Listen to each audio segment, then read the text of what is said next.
आज पढ़ेंगे हम इंग्लिश। सबसे पहले हम लोग जानते हैं इंग्लिश ये हमें पढ़ने की क्या ज़रूरत है, क्यों ज़रूरत है। जैसे हम जानते हैं हम कहीं पे भी अगर काम करने जाए या काम के लिए हम ऑफिस में कहीं या स्कूल में एडमिशन प्रोसेस जहाँ देखें जहाँ हम सब जगह इंग्लिश की डिमांड है। सबसे पहले हम इंग्लिश पढ़ना सीखेंगे, इंग्लिश बोलना। इंग्लिश बोलने से पहले हम क्या पढ़ेंगे? इंग्लिश पढ़ना। इंग्लिश बोलने से पहले हम इंग्लिश पढ़ना सीखेंगे। हाउ टू रीड इंग्लिश, क्योंकि इंग्लिश पढ़ने आएगा तभी तो हम बोल पाएंगे, उसका मतलब समझ पाएंगे। जैसे आप सब जानते हैं इंग्लिश मतलब हम जब किसी ऑनलाइन मान लो ऑनलाइन शॉपिंग करनी है तो भी इंग्लिश आना चाहिए, किसी से चैटिंग करना है तो भी इंग्लिश में लिखने आना चाहिए ना हमें। तो वही सीख रहे हैं आज हम कैसे लिखेंगे। तो चलिए हमारा आज का लेक्चर चालू करते हैं। और हम लोग इंग्लिश सीखेंगे अपने हिंदी हमारे लैंग्वेज से। जैसे देखो हम लोग इंग्लिश इसको हम कंपेयर करके सीखेंगे, किससे? हिंदी से। क्यों? क्योंकि हिंदी हमें अच्छे से आती है, इसके लिए इसको हम कंपेयर करके सीखेंगे। डरो मैं तभी बताता हूँ कैसे कम कहना। हिंदी तो हमें पहले से आती है, बचपन से ही जानते हैं हम, लेकिन पढ़ने नहीं आती है। लेकिन पढ़ने कैसे सीखते हैं हम? इससे जान के ना, छोटा अ, बड़ा आ, छोटी ई, बड़ी ई, इन सबको जानते हैं तभी तो हम हिंदी पढ़ पाते हैं ना। उसी तरह इंग्लिश पढ़ना हम कैसे सीखते हैं? इंग्लिश के अक्षर को कैसे पहचानते हैं? ई लिखा है कि क्या लिखा है, इसको क्या बोलते हैं? पहले अल्फ़ाबेट। तो इसको हम ABCD अल्फ़ाबेट ना, अल्फ़ाबेट यानी कि A to Z। ABCD के बदले लोग जानते हैं जैसे A लिखा है ना, तो इसी को A को हम क्या पढ़ते हैं हिंदी में? मतलब A लिखा है तो इसको हम क्या बोलेंगे? ऐसे हिंदी में इसको क्या बोलेंगे? आ बोलेंगे। मतलब ए को कैसे पढ़ते हैं? आ। बी लिखा रहेगा तो इसको कैसे पढ़ेंगे? ब। ऐसे सब सीखेंगे आज हम कि हिंदी और इंग्लिश में क्या कंपैरिजन है। सबसे पहले आज हम देखो इंग्लिश सीखने से पहले ये याद कर लेना, HIND हिंदी का ये जानते होंगे आप लोग, स्वर और व्यंजन। जैसे छोटा आ, बड़ा आ, छोटी ई, बड़ी ई, छोटा ऊ, बड़ा ऊ, री। ये बहुत तो मैंने लिखा रहता है लेकिन इसको मान के चलना। री, ए, आई, ओ, औ, अन, आ। देखो आ को क्या लिखते हैं हम? ए। और बड़ा आ को क्या लिखते हैं? Double A. छोटी ई को क्या लिखते हैं? आई। बड़ी ई को डबल ई, छोटा ऊ को यू, बड़ा ऊ को डबल ऊ, री को RI, ए को ई, आई को AI, ओ को ओ, औ को AU औ, अन को AN अन, आहा को AH आहा। ये हो गए हमारे क्या? स्वर। याद लिख लो, इतना याद हो जाए। फिर इसके आगे और भी हैं, ये तो 13 हुए अभी तो 36 बाकी है। क, ख, ग, घ, अंगा, च, छ, ज, झ, इया, ट, ठ, ड, ढ, थोड़ा सही से, ड, ढ, अड़ा, त, थ, द, ढ, न, प, फ, ब, भ, म, य, र, ल, व। बड़ी सा, छोटी सा, खट्टी सा, फिर छोटी सा, सिंह, छत्र, त्र और गया। देखो आ गया। अभी देखो का को क्या लिखते हैं हम? KA। ख को KH, ग को GA, सिंह को GH। अब ये अंगा आया, इसको क्या लिखते हैं हम? NA। क्या लिखते हैं? NA। इसके लिए दूसरा पेन ले लेते हैं, N। च को क्या लिखते हैं? CH। छ को CH डबल A, ज को JA, JHA, या को NYA लिखो या NA लिखो। NA लिखो सबसे बेहतर रहता है। एंड टा को TA, ठ को टी एच ए, ड को डी ए, ढ को डी एच ए, अंगा को एन ए, अड़ा, ट को टी ए, ठ को टी एच ए, ड को डी ए, ढ को डी एच ए, न को एन ए। देखो ये तीन सेम हो गए। इसके लिए प को पी ए, फ को पी एच ए, ब को बी ए, भ को बी एच ए,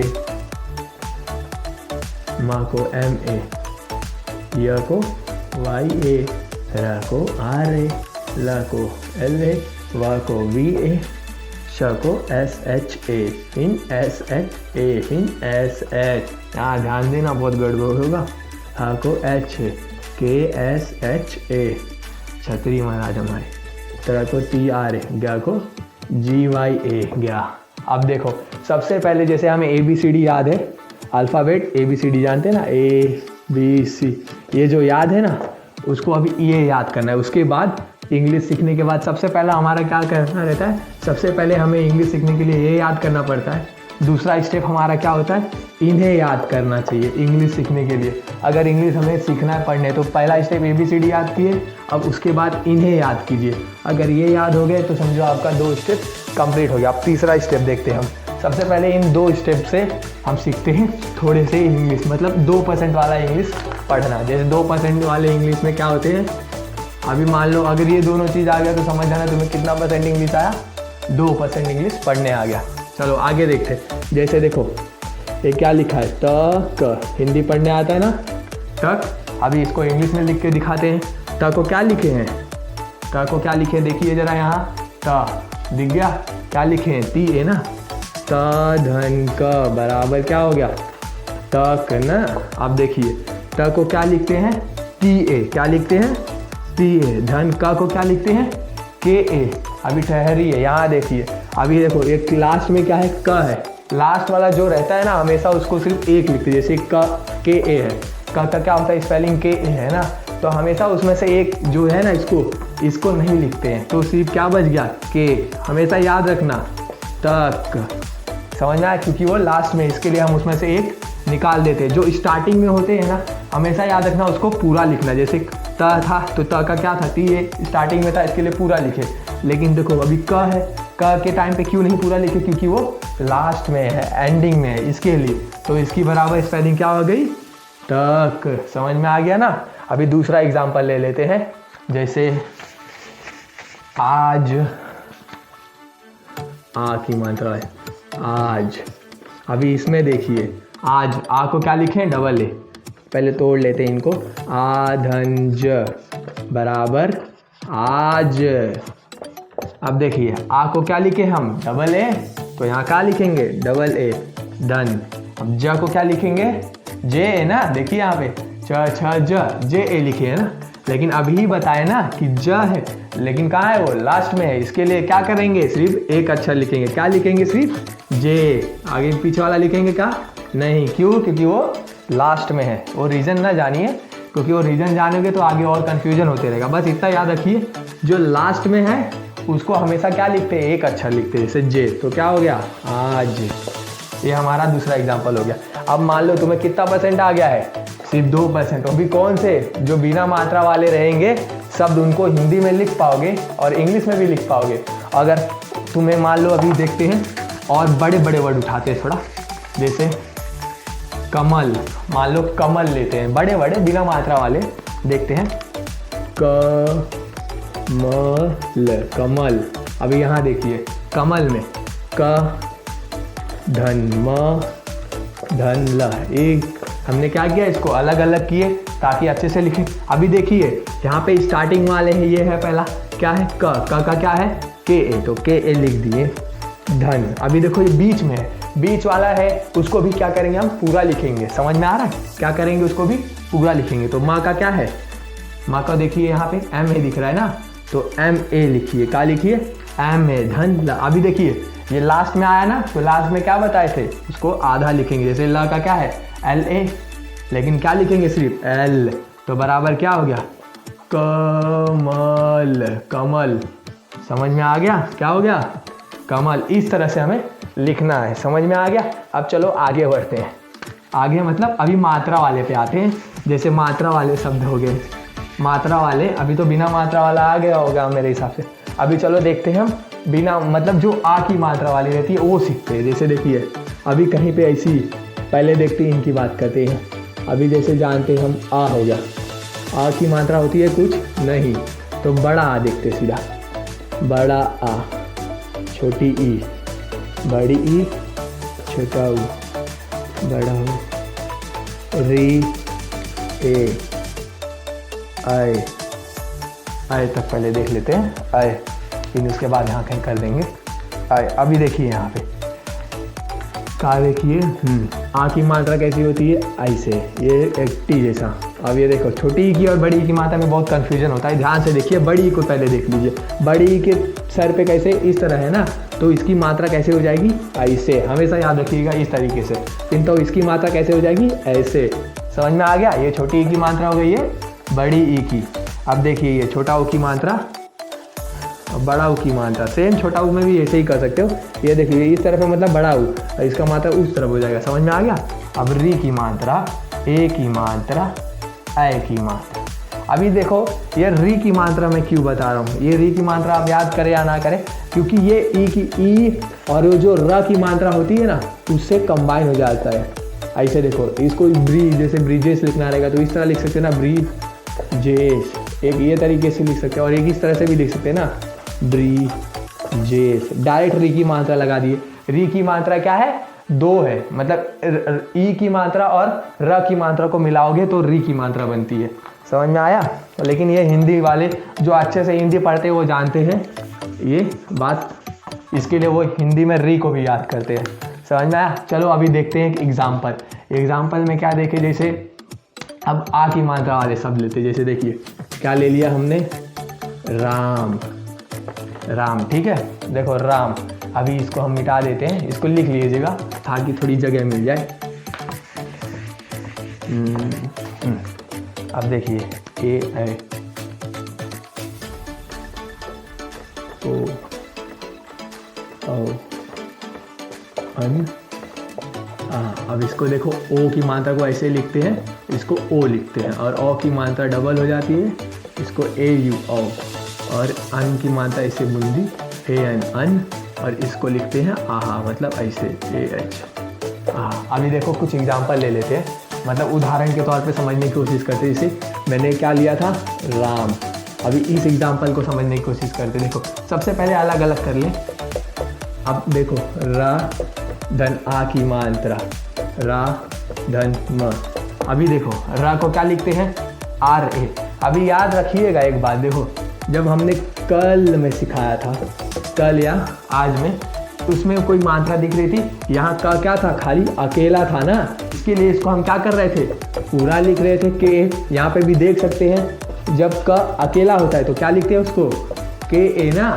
हाँ तो अभी यहाँ पे अकेला दिख रहा है आपको, र अकेला दिख रहा है नहीं, र की मात्रा पे देखो आ की मात्रा दिख रही है ना, तो इसके लिए इसको भी क्या करेंगे, पहले र को देखेंगे, र कहाँ गया, र ये रहा, र को जब र जैसे अभी अगले उदाहरण में देखा राम का।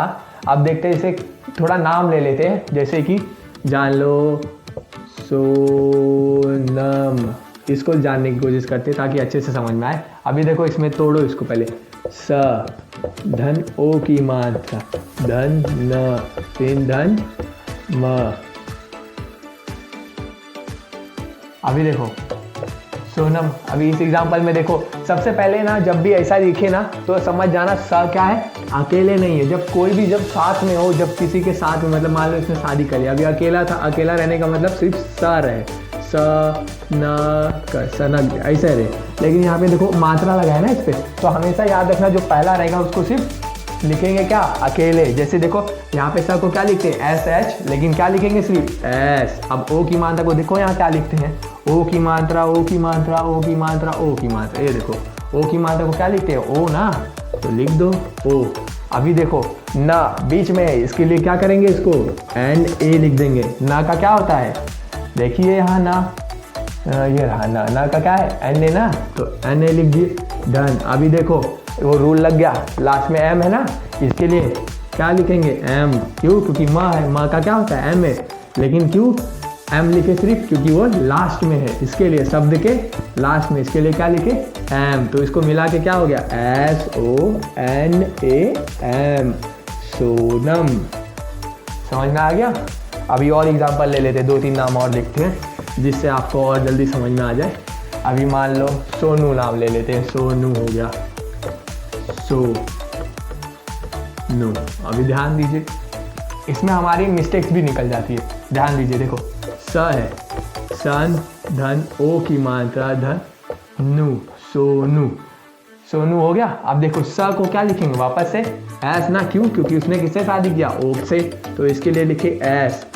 धन, ओ की मात्रा को क्या लिखते हैं? ओ, अभी किए थे ना, ओ धन। अभी देखो ना ने भी शादी किया, इसको ऐसे लिखिए धन उ। इसके लिए ना को भी क्या लिखेंगे? सिर्फ एन, एन। समझ में? जब भी कोई भी सब किसी से शादी किया समझ जाना, उसको क्या लिखना है? सिर्फ वाई लिखना है, ए नहीं लिखना है। समझ में आ गया? मतलब उसके साथ में जो दूसरा शब्द है वर्ड है, मतलब अल्फाबेट, जैसे कि मान लो ना को क्या होता है? एन ने। जब अकेला रहता है तब उसका इंग्लिश डबल हो जाता है, लेकिन जब देखो यहाँ डबल है तब उसका इंग्लिश क्या हो जाता है? सिंगल। क्यों? क्योंकि उसका दूसरा भी जो रहता है उसको लिखना पड़ता है ना, इसके लिए धन। अब ऊ की मात्रा को देखो, छोटा ऊ है, हाँ ये भी देखो, तो क्या आएगा? यू। तो क्या हो गया? SONU, सोनू। इससे आपका स्पेलिंग भी गलत होने का चांसेस बहुत कम हो जाता है। अगर इस तरीके से आप लिखोगे तो बहुत कम मिस्टेक हो जाती है। क्यों? क्योंकि हमारी मात्रा जब सही रहती है तो स्पेलिंग भी सही बनती है।